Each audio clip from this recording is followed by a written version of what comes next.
जरा सोचिए, लंदन की एक बहुत विशाल लाइब्रेरी है जी और चारों तरफ बिल्कुल सन्नाटा पसरा हुआ है जी।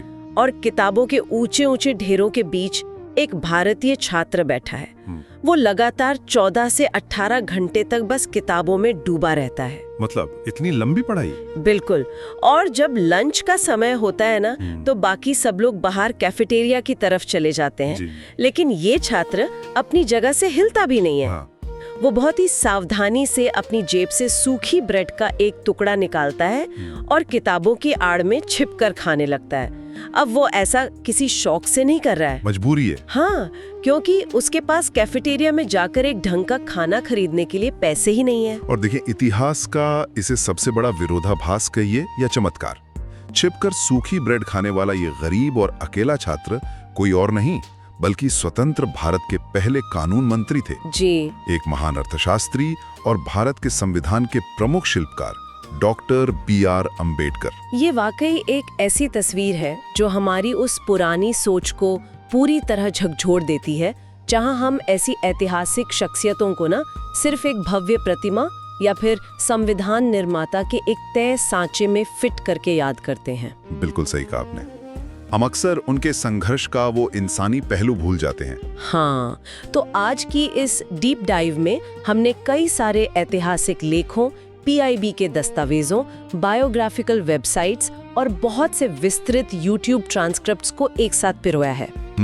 हमारा मिशन इस महापुरुष की उस यात्रा को गहराई से समझना है जो संविधान की उस किताब से बहुत बहुत आगे जाती है। एकदम सही। हम उस इंसान को समझेंगे जिसने बचपन के गहरे घावों को सहा, जिसने एक ऐसे अर्थशास्त्र की नींव रखी जिस पर आज का भारत खड़ा है और जिसने मानवीय गरिमा के लिए अपना सब कुछ दांव पर लगा दिया। तो चलिए आज इसे थोड़ा डिकोड करते हैं। जी, और ये चर्चा हमें ये समझने में मदद करेगी कि कैसे किसी इंसान का मतलब एकदम व्यक्तिगत और पीड़ादायक संघर्ष एक पूरे राष्ट्र की नियति का दिशा निर्देश बन सकता है।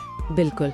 उनका जीवन इस बात का सबसे ज्वलंत उदाहरण है कि जब ज्ञान को शस्त्रागार बना लिया जाता है ना, तो सदियों पुरानी जंजीरें भी टूट जाती हैं। तो इस सफर की शुरुआत होती है 14 अप्रैल 1891 से। मध्य प्रदेश के महू छावनी में सूबेदार रामजी मालोजी सकपाल के घर उनका जन्म हुआ। वो अपने माता पिता की 14वीं और एकदम अंतिम संतान थे और परिवार महाजाति से था, जिसे उस समय की क्रूर सामाजिक व्यवस्था में अछूत माना जाता था। जी।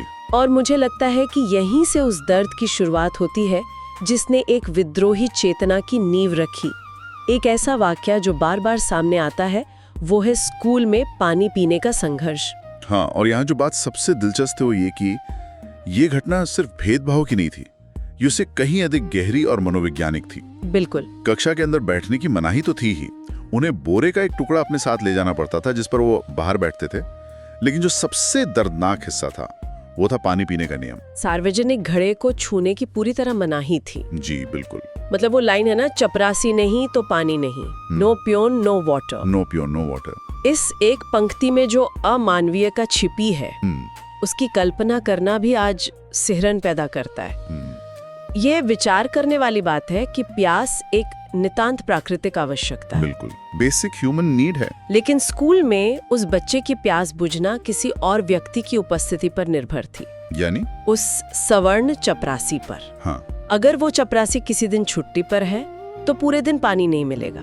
जरा सोचिए, स्कूल में प्यास लगी हो और आप पानी नहीं पी सकते। ये केवल पानी से वंचित करना नहीं था, नहीं, ये एक बच्चे के दिमाग में ये बात बैठाने का एक व्यवस्थित तरीका था कि तुम्हारी बुनियादी जरूरतें और तुम्हारा वजूद भी दूसरों की दया पर निर्भर है। ये मानवीय गरिमा को कुचलने का एक साइकोलॉजिकल टूल था। एकदम सही। पर यहाँ एक और बात है, इस व्यवस्थित अपमान ने ना उन्हें कुंठा से नहीं भरा, बल्कि उनके भीतर मौजूद एक विशाल ऊर्जा को सही दिशा दे दी। समाज ने उन्हें किनारे करने की कोशिश की, लेकिन उन्होंने उसी समाज की मुख्य धारा को बदलने का संकल्प ले लिया। और देखिए, इसी दौरान करुणा की कुछ किरणें भी उनके जीवन में आईं। हाँ, वो एक ब्राह्मण शिक्षक थे जो भीमराव की लगन को बहुत गहराई से सराहते थे। जी। उन्होंने ही स्नेहपूर्वक उनका सरनेम सकपाल से बदलकर अम्बेडकर कर दिया, जो असल में उनके गांव अंबाडवे से प्रेरित था। बिल्कुल। और ये इस बात का भी प्रमाण है कि व्यवस्था कितनी भी अंधी क्यों ना हो, व्यक्तिगत स्तर पर मानवीय जुड़ाव की गुंजाइश हमेशा रहती है। रहती बिल्कुल, लेकिन समाज की पुरानी रूढ़ियों का साया बहुत गहरा था। मतलब 1907 में जब उन्होंने मैट्रिक की परीक्षा पास की, जो उस समय उनके समुदाय के लिए एक अकल्पनीय उपलब्धि थी। हाँ, बहुत बड़ी बात थी। तब महज 9 वर्ष की उम्र में उनका विवाह रमाबाई से कर दिया गया। और आपको पता है, ये विवाह बाजार के खुले छप्पर के नीचे संपन्न हुआ था। हाँ, ये घटना उनकी तत्कालीन सामाजिक और आर्थिक बेबसी की बहुत स्पष्ट तस्वीर पेश करती है। बिल्कुल। अब यहाँ से एक बहुत बड़ा वैचारिक बदलाव आता है। जब समाज आपके रास्ते के हर दरवाजे पर ताला जड़ दे, तो आप क्या करते हैं? आप लड़ते हैं। हाँ, डॉक्टर अंबेडकर ने ताले तोड़ने के बजाय ज्ञान का एक ऐसा शस्त्रागार तैयार किया जिसका कोई मुकाबला नहीं था। जी। बड़ौदा के महाराजा सयाजीराव गायकवाड़ और कोल्हापुर के महाराजा से मिली स्कॉलरशिप ने उनके लिए उच्च शिक्षा के रास्ते खोले। और फिर मुंबई के एल्फिंस्टन कॉलेज से लेकर कोलंबिया यूनिवर्सिटी, न्यूयॉर्क और फिर लंदन स्कूल ऑफ इकोनॉमिक्स तक का उनका सफर शुरू हुआ। और ये कोई सामान्य शैक्षणिक यात्रा नहीं थी। उनके लिए शिक्षा कोई सिर्फ डिग्री हासिल करने या एक आरामदायक नौकरी पाने का जरिया नहीं थी। नहीं, बिल्कुल नहीं। ये एक हथियार था। 18 घंटे पढ़ाई करना, दुनिया की सबसे बड़े व्यक्तिगत लाइब्रेरी बनाना जिसमें 50,000 से भी ज्यादा किताबें थी। 50,000 किताबें? सच में? हाँ, ये सब एक ऐसे इंसान की छटपटाहट थी जिसे पता था कि कानून और तर्क ही वो ढाल है जो उन्हें और उनके लोगों को इस क्रूर समाज से बचा सकते हैं। और उसी लंदन लाइब्रेरी में उस यहूदी लाइब्रेरियन का किस्सा सामने आता है जिसका जिक्र हमने शुरू में किया था। हाँ हाँ। जब लाइब्रेरियन ने उन्हें छुपकर सूखी ब्रेड खाते देखा ना, तो पहले तो नियम तोड़ने पर उनकी सदस्यता रद्द करने की बात हुई। लेकिन जब अंबेडकर ने अपनी आर्थिक तंगी और अपने संघर्ष की सच्चाई बताई, तो उस लाइब्रेरियन ने सिर्फ नियम किनारे रख दिए, बल्कि रोज उनके साथ कैफेटेरिया में अपना खाना साझा करना शुरू कर दिया। वाओ! और इसी तरह कोलंबिया यूनिवर्सिटी का भी एक प्रसंग है जहां एक चपरासी ने उनसे हमेशा गंभीर रहने और मौज मस्ती न करने का कारण पूछा था। जी। उनका जवाब बहुत मारक था। उन्होंने कहा, अगर मैं मस्ती करूंगा तो मेरे लोगों का ख्याल कौन रखेगा? ये सिर्फ एक वाक्य नहीं है। नहीं, ये एक नेता के कंधों पर रखे उस भारी बोझ का प्रकटीकरण है, जहां वो अपनी व्यक्तिगत खुशियों को एक बड़े सामाजिक उद्देश्य के लिए होम कर चुका होता है। लेकिन एक बात सोचिए, इन तमाम डिग्रियों, अर्थशास्त्र की गहरी समझ और विदेशों में इतना सम्मान पाने के बाद जब वो भारत लौटे तो वास्तविकता की जमीन बहुत पथरीली थी। बहुत ज्यादा। बड़ौदा में जब वो सैन्य सचिव के उच्च पद पर नियुक्त हुए या सिडेनहैम कॉलेज में प्रोफेसर बने, तो क्या वो समानता उन्हें यहाँ मिली? यहीं पर वो कड़वा सच सामने आता है जिसने उनके संघर्ष की दिशा हमेशा के लिए तय कर दी। उन्हें एहसास हुआ कि कोलंबिया और लंदन की डिग्रियां भारत की जातिवादी मानसिकता का इलाज नहीं है। सही बात है। एक उच्च अधिकारी होने के बावजूद उनके मातहत कर्मचारी उन्हें फाइलें दूर से फेंक कर देते थे ताकि वे अछूत के संपर्क में ना आए। कितनी भयानक बात है। रहने के लिए कोई जगह किराए पर देने को तैयार नहीं था। उन्हें पारसी धर्मशाला में पहचान छुपा कर रहना पड़ा और बाद में वहां से भी उन्हें निकाल दिया गया। ये घटना इस बात को स्थापित करती है कि ये लड़ाई महज शैक्षणिक या आर्थिक नहीं थी। ये पूरी तरह से एक सामाजिक और वैचारिक लड़ाई थी। बिल्कुल। लेकिन इस विशाल युद्ध में बाहर की दुनिया से लड़ते हुए कोई तो था जो घर के मोर्चे को संभाले हुए था। एक ऐसा मूक स्तंभ जिसने चुपचाप सारे दर्द सहे ताकि अंबेडकर अपने उस मिशन से 1 इंच भी न भटके। माता रमाबाई। अगर हम इसे व्यापक संदर्भ में देखें ना, तो इतिहास हमेशा चमकते हुए चेहरों और बड़े फैसलों को दर्ज करता है। हाँ। लेकिन उन फैसलों के पीछे जो एक खामोश बुनियाद होती है उसे अक्सर भुला दिया जाता है। अक्सर। रमाबाई का जीवन ऐसा ही था। मुंबई के परेल इलाके की एक चाल में जहां बुनियादी सुविधाओं का घोर अभाव था, उन्होंने अंबेडकर की अनुपस्थिति में भयंकर गरीबी में परिवार को संभाला। जो बात सबसे ज्यादा विचलित करती है मुझे, वो है उनका मातृत्व का दुख। जी। उन्होंने अपने 5 बच्चों में से 4 को, रमेश, गंगाधर, राजरत्न और एक पुत्री को बाल्यकाल में ही बीमारी और इलाज के अभाव में खो दिया। बहुत बड़ी त्रासदी है ये। केवल एक बेटे यशवंत का ही जीवन बच सका। 1926 में डॉक्टर अंबेडकर द्वारा अपने मित्र दत्तोबा पवार को लिखा गया एक पत्र इस पीड़ा को बहुत गहराई से व्यक्त करता है। वो लिखते हैं कि पुत्र की मृत्यु से मेरा जीवन बस ऐसे ही रह गया है जैसे तृण कांटों से भरा हुआ कोई उपवन। मतलब ये उस इंसान का दर्द है जिसे दुनिया एक सख्त कानूनविद मानती है, लेकिन अंदर से वो एक टूटा हुआ पिता था। बिल्कुल। और इन सबके बीच रमाबाई का अपना एक अलग संघर्ष था। वो स्वभाव से बहुत धार्मिक थी। उनकी तीव्र इच्छा थी कि वो पंढरपुर जाकर विट्ठल रुक्मिणी मंदिर के दर्शन करें। हाँ। लेकिन उस दौर में अछूतों का मंदिर प्रवेश वर्जित था। तब डॉक्टर अंबेडकर ने उन्हें बहुत ही तार्किक और दार्शनिक तरीके से समझाया था। उन्होंने कहा कि जहां इंसान को इंसान का दर्जा न मिले, जहां आपके आत्मसम्मान को कुचला जाए, ऐसे किसी भी मंदिर में जाने से कोई आध्यात्मिक उद्धार नहीं हो सकता। और उन्होंने अपनी पत्नी से वादा किया था कि वो एक दिन उनके लिए एक ऐसा नया पंढरपुर बनाएंगे जहां हर इंसान समान होगा। जी। रमाबाई ने हर कदम पर उनका साथ दिया। लेकिन 27 मई 1935 को एक लंबी बीमारी के बाद उनका निधन हो गया। हाँ। इस घटना ने डॉक्टर अंबेडकर को अंदर तक झकझोर दिया था। हाँ। वो इतने विरक्त हो गए कि उन्होंने अपने बाल मुंडवा लिए और सन्यासियों की तरह भगवा वस्त्र धारण कर लिए। उनकी ये पीड़ा बाद में उनके साहित्य में भी झलकी। जब 1940 में उन्होंने अपनी प्रसिद्ध पुस्तक थॉट्स ऑन पाकिस्तान प्रकाशित की ना, हाँ, तो उसका समर्पण रमाबाई के नाम था। अरे वाह। उन्होंने साफ तौर पे लिखा कि अभाव और परेशानी के दिनों में रमो ने जो अतीव सहनशीलता दिखाई, ये पुस्तक उसी मूक बलिदान की स्वीकारोक्ति है। रमाबाई के बिना डॉक्टर अंबेडकर का वो स्वरूप शायद कभी निखर कर नहीं आता जो आज हमारे सामने है। और यहाँ बात सच में बहुत दिलचस्प हो जाती है, क्योंकि इस असीम व्यक्तिगत दुख ने उन्हें तोड़ा नहीं, बल्कि उनकी दृष्टि को और विस्तृत कर दिया। बिल्कुल। वो केवल एक समुदाय के नेता नहीं बने, बल्कि उन्होंने पूरे राष्ट्र के निर्माण का बीड़ा उठाया। हम उन्हें संविधान की प्रारूप समिति के अध्यक्ष के रूप में याद करते हैं, लेकिन उनका आर्थिक विजन इतना गहरा था कि आज की पूरी बैंकिंग और लेबर व्यवस्था उसी पर टिकी है। बात अगर भारतीय रिजर्व बैंक यानी आरबीआई की हो, तो ये जानना जरूरी है कि इसकी नींव कैसे पड़ी। बिल्कुल। 1925 में जब हिल्टन यंग कमीशन भारत में मुद्रा और वित्त व्यवस्था का अध्ययन करने आया था, तब डॉक्टर अंबेडकर ने the problem of the rupee यानी रुपए की समस्या, इसका उद्भव और समाधान पर अपना विस्तृत शोध प्रस्तुत किया था। जी। उनके तर्क बहुत स्पष्ट थे। उन्होंने समझाया कि एक्सचेंज रेट और इन्फ्लेशन का सीधा असर समाज के सबसे गरीब तबके पर पड़ता है। एकदम सही। उन्होंने एक ऐसी स्वतंत्र संस्था की वकालत की जो मुद्रा को नियंत्रित करे और अर्थशास्त्र को राजनीति के दबाव से मुक्त रखे। इसी ब्लूप्रिंट के आधार पर बाद में आरबीआई की स्थापना हुई। और उनका ये विजन सिर्फ बैंकिंग तक ही सीमित नहीं था। मतलब 1942 से 46 तक वो वायसराय के कार्यकारी परिषद में श्रम मंत्री रहे। हाँ। आज जब हम मॉडर्न कॉर्पोरेट दुनिया में ईएसआई यानी कर्मचारी राज्य बीमा और ईपीएफ यानी भविष्य निधि की बात करते हैं, तो हमें लगता है कि आधुनिक मैनेजमेंट की देन है। लेकिन इसकी असल रूपरेखा डॉक्टर अंबेडकर ने तैयार की थी। उन्होंने श्रम को एक आधुनिक गुलामी से निकालकर एक सम्मानजनक पेशे में बदलने का काम किया। जी। काम के घंटे 12 से घटाकर 8 करना, महिलाओं के लिए मैटरनिटी लीव और ट्रेड यूनियन एक्ट जैसे सुधारों को लागू करके उन्होंने मजदूर वर्ग को एक ऐसा सुरक्षा चक्र दिया जिसने भारत के औद्योगिकरण को मानवीय चेहरा प्रदान किया। और एक समाज सुधारक के रूप में उनकी सत्यनिष्ठा और हिम्मत का सबसे बड़ा उदाहरण हिंदू कोड बिल के रूप में सामने आता है। ये बहुत अहम है।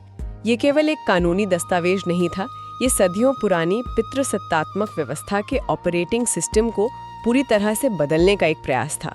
इस बिल के जरिए वो महिलाओं को संपत्ति में बराबरी का अधिकार, विवाह में समानता और तलाक का कानूनी अधिकार देना चाहते थे। और उस समय के रूढ़िवादी समाज और संसद में इस बिल का जिस तरह का विरोध हुआ ना, वो अकल्पनीय था। बहुत विरोध हुआ था। जब उन्होंने लगा कि इस बिल को पारित करने में उन्हें अपनी ही सरकार का पूरा समर्थन नहीं मिल रहा है, तो उन्होंने सत्ता से चिपके रहने के बजाय कानून मंत्री के पद से तुरंत इस्तीफा दे दिया। वाह। उनके लिए मंत्री पद से बड़ा महिलाओं की समानता का सिद्धांत था। उनकी ईमानदारी के अनगिनत किस्से हैं जो आज के दौर में हैरान करते हैं।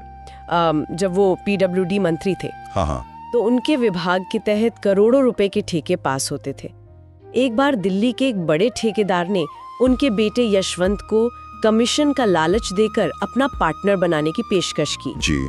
जब यशवंत ने ये बात पिता को बताई, तो डॉक्टर अंबेडकर इतने क्रोधित हुए कि उन्होंने उसी रात अपने बेटे को भूखे पेट वापस मुंबई जाने वाली ट्रेन में बैठा दिया। बाप रे। उनका स्पष्ट कहना था कि वो यहाँ समाज के उद्धार के लिए है, अपने परिवार की तिजोरियां भरने नहीं। और उनकी मेधा केवल अर्थशास्त्र या कानून तक सीमित नहीं थी, वो संस्कृत के भी प्रकांड विद्वान थे। सच में? हाँ। लाल बहादुर शास्त्री जी के साथ धारा प्रवास संस्कृत में उनकी बातचीत का प्रसंग बहुत प्रसिद्ध है। कमाल है। कल्पना की जा सकती है कि जिस भाषा को बचपन में पढ़ने से उन्हें वंचित रखा गया था, उसी भाषा में उन्होंने ऐसा अधिकार प्राप्त किया कि बड़े बड़े विद्वान भी नतमस्तक हो गए। ये उनका बौद्धिक एकाधिकार तोड़ने का तरीका था। लेकिन इतने सारे कानून बनाने, संविधान का प्रारूप तैयार करने और संस्थानों की नींव रखने के बाद भी ना एक बेचैनी उनके अंदर लगातार बनी हुई थी।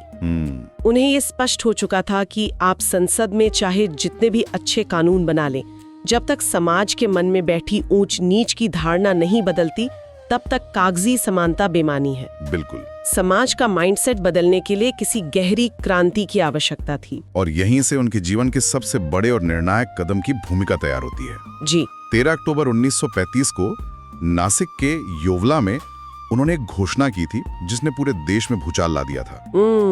उन्होंने कहा था, मैं हिंदू पैदा जरूर हुआ लेकिन हिंदू मरूंगा नहीं। अब यहाँ एक बहुत ही स्वाभाविक सवाल उठता है। कुछ आलोचक या इतिहासकार इस कदम को उनके जीवन के अंतिम पड़ाव में ली गई एक आध्यात्मिक शरण या केवल एक व्यक्तिगत धार्मिक परिवर्तन के रूप में देख सकते हैं। हाँ, कई लोग ऐसा सोचते हैं। क्या ये मुमकिन नहीं कि इतने लंबे संघर्ष के बाद वो केवल अपनी आत्मा की शांति ढूंढ रहे हो? देखिए, ये एक महत्वपूर्ण सवाल खड़ा करता है, लेकिन अगर हम उनके इस निर्णय के पीछे के तंत्र को समझे ना, तो ये बात पूरी तरह से खारिज हो जाती है। ये कोई आध्यात्मिक पलायन नहीं था, ये पूरी तरह से एक तार्किक और सामाजिक मानवाधिकार आंदोलन था। उन्होंने अचानक कोई फैसला नहीं लिया। उन्होंने पूरे 21 सालों तक इस्लाम, ईसाई, सिख और अन्य धर्मों का गहन वैज्ञानिक और समाजशास्त्रीय अध्ययन किया। और अंततः उन्होंने बौद्ध धर्म को चुना क्योंकि वो तर्क, करुणा और समानता के स्तंभों पर खड़ा था। बुद्ध ने कभी जन्म के आधार पर जाति या श्रेष्ठता को स्वीकार नहीं किया। बिल्कुल। 14 अक्टूबर 1956 का वो दिन जब नागपुर की दीक्षा भूमि में उन्होंने लाखों अनुयायियों के साथ बौद्ध धर्म ग्रहण किया, वो भारत के इतिहास का एक अभूतपूर्व क्षण था। उस दिन उन्होंने सिर्फ एक नया धर्म नहीं अपनाया, बल्कि अपनी प्रसिद्ध 22 प्रतिज्ञाएं ली। जी, ये प्रतिज्ञाएं कोई सामान्य धार्मिक श्लोक नहीं थीं। ये पुरानी अंधविश्वासी और जातिवादी व्यवस्था को पूरी तरह से जड़ से उखाड़ फेंकने का एक सचेत और स्पष्ट घोषणा पत्र थी। ये एक मनोवैज्ञानिक आजादी की घोषणा थी। उनका वो कथन आज भी गूंजता है, अगर आप चाहते हैं कि लोग आपके ऊपर पैर न रखें तो खड़े हो जाइए। क्या बात है। उनका ये वैचारिक विद्रोह इतना प्रभावशाली था कि 1954 में ही काठमांडू की जागतिक बौद्ध धर्म परिषद में उन्हें जीवित रहते हुए बौद्ध भिक्षुओं द्वारा बोधिसत्व की उपाधि से सम्मानित किया गया था। जी। उन्होंने द बुद्धा एंड हिज धम्मा पुस्तक लिखकर बुद्ध के विचारों को एक नए तार्किक रूप में दुनिया के सामने रखा, और इसी पुस्तक को पूरा करने के कुछ समय बाद 6 दिसंबर 1956 को उनका महापरिनिर्वाण हो गया। महू के एक छोटे से घर से शुरू हुआ एक जीवन, जो स्कूल के बाहर बोरे पर बैठने से लेकर दुनिया की सबसे प्रतिष्ठित यूनिवर्सिटीज की लाइब्रेरियों से होता हुआ भारत के करोड़ों लोगों के भाग्य की रूपरेखा तय करने तक पहुंचा। ये यात्रा इंसानी जज्बे की सबसे महान कहानियों में से एक है। तो इस सब का असल मतलब क्या है? आज की इस लंबी चर्चा से हम क्या निष्कर्ष निकाल सकते हैं? निष्कर्ष बहुत स्पष्ट है। परिस्थितियां कितनी भी अमानवीय क्यों ना हो, वो किसी भी इंसान का भविष्य तय नहीं कर सकती। डॉक्टर अंबेडकर का जीवन हमें सिखाता है कि शिक्षा से बड़ा कोई हथियार नहीं, बिल्कुल, सत्यनिष्ठा से बड़ी कोई ढाल नहीं, और मानवीय गरिमा के लिए लड़े गए संघर्ष से बड़ा कोई धर्म नहीं। उन्होंने अपनी पीड़ा को पूरे समाज की चेतना जगाने का माध्यम बना दिया। और इसी के साथ हम आज की इस डीप डाइव के अंत में आ गए हैं। लेकिन विदा लेने से पहले एक विचार जो शायद हम सबको अपने साथ लेकर जाना चाहिए। आज हम एक पूरी तरह से अलग डिजिटल युग में जी रहे हैं। हमारे पास सूचनाओं की कोई कमी नहीं है, लेकिन अगर हम ध्यान से देखें तो भेदभाव ने केवल अपना रूप बदला है। सही कहा। आज हमारे सामने एल्गोरिथम वाले पूर्वाग्रह हैं, डिजिटल दूरियां हैं और विचारों के नए नए खांचे हैं जो हमें बांटते हैं। कल्पना की जा सकती है कि अगर डॉक्टर अंबेडकर आज हमारे बीच होते तो क्या वो आधुनिक समाज के इन नए अदृश्य भेदभावों से निपटने के लिए कोई नया सामाजिक संविधान लिखते? ये सोचने वाली बात है। क्या वो हमें फिर से ये याद दिलाते कि तकनीकी तरक्की का कोई मोल नहीं है जब तक हमारे मन से श्रेष्ठता और हीनता का भाव पूरी तरह से खत्म नहीं हो जाता? इस पे जरूर विचार कीजिएगा। डॉक्टर अंबेडकर के विजन को केवल इतिहास की किताबों तक सीमित मत रखिए, उसे आज के समाज के हर उस संघर्ष में तलाशिए जहां समानता और न्याय की मांग उठ रही है। ये डीप डाइव यहीं समाप्त